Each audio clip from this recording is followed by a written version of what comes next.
यदि दोनों अभिभावकों में से किसी एक को आनुवांशिक विकार या जेनेटिक डिसऑर्डर है, तो क्या यह उनके वंशजों या ऑफस्प्रिंग में भी होगा?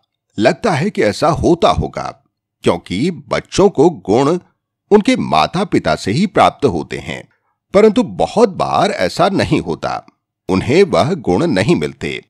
तो वह विशेषता कहां जाती है? दोषपूर्ण जीन या डिफेक्टिव जीन्स के कारण बहुत से विकार होते हैं। यदि किसी एक अभिभावक को ऐसा कोई विकार है, उनके वंशज में यह विकार होने की संभावना क्या है? आनुवांशिकता ऐसे बहुत से सवालों का जवाब दे सकती है। आनुवांशिकता का सिद्धांत समझने के लिए मेंडेल ने मटर के पौधों पर बहुत से प्रयोग किए।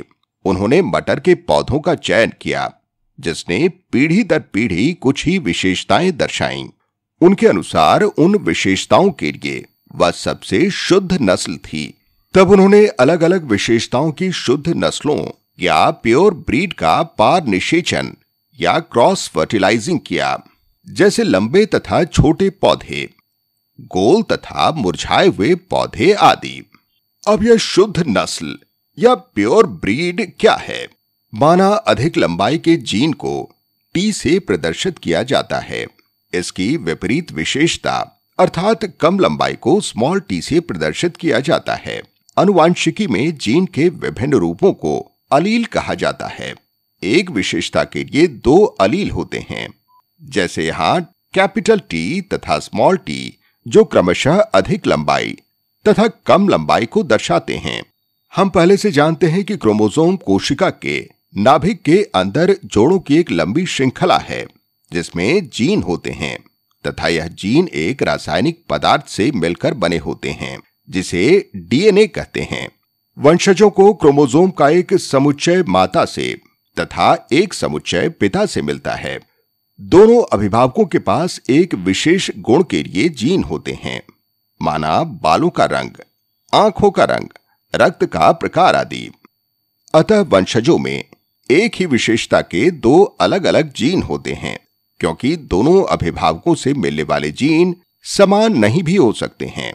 तो हम कहेंगे कि हमें एक विशेषता के लिए अलील का एक जोड़ा प्राप्त होता है। तो शुद्ध नस्ल के लंबे पौधों के लिए अलील के जोड़े को टी द्वारा व्यक्त किया जा सकता है।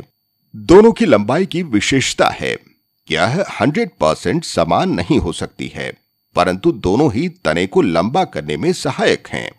शुद्ध नस्ल के छोटे पौधों के लिए जोड़ों को स्मॉल डबल टी से प्रदर्शित किया जा सकता है। जब अलील का जोड़ा कैपिटल टी स्मॉल टी होगा, तब क्या होगा?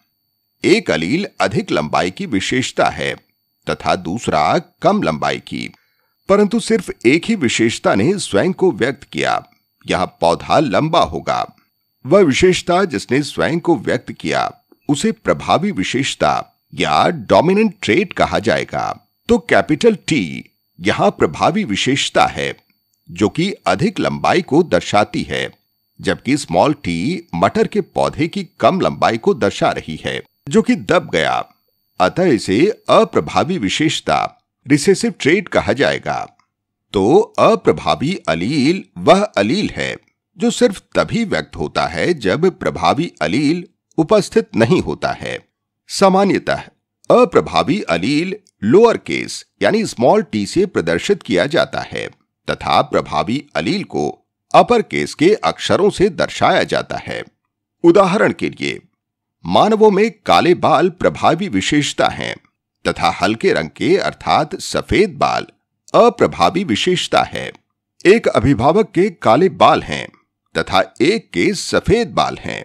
वंशज में एक विशेषता पिता के काले बालों के जीन से मिलेगी तथा एक विशेषता माता के सफेद बालों के जीन के कारण मिलेगी। क्योंकि काले बाल प्रभावी विशेषता हैं, वंशज के भी बालों का रंग काला ही होगा। संपूर्णतया आज हमने क्या पढ़ा? एक जीन किसी डीएनए की वह श्रृंखला है जो प्रोटीन का कोड बनती है। अलील जीन का वैकल्पिक रूप का जोड़ा है। प्रत्येक जीन दो वैकल्पिक रूप में उपस्थित होता है। प्रत्येक को अलील कहते हैं। एक अलील एक विशेषता को नियंत्रित करता है, विशेषता या तो प्रभावी हो सकती है या अप्रभावी। अब वर्षों पहले विशेषताओं के प्रभावी या अप्रभावी होने के विषय में मेंडेल ने क्या पाया था, यह हम अगले पाठ में पढ़ेंगे। Bye bye.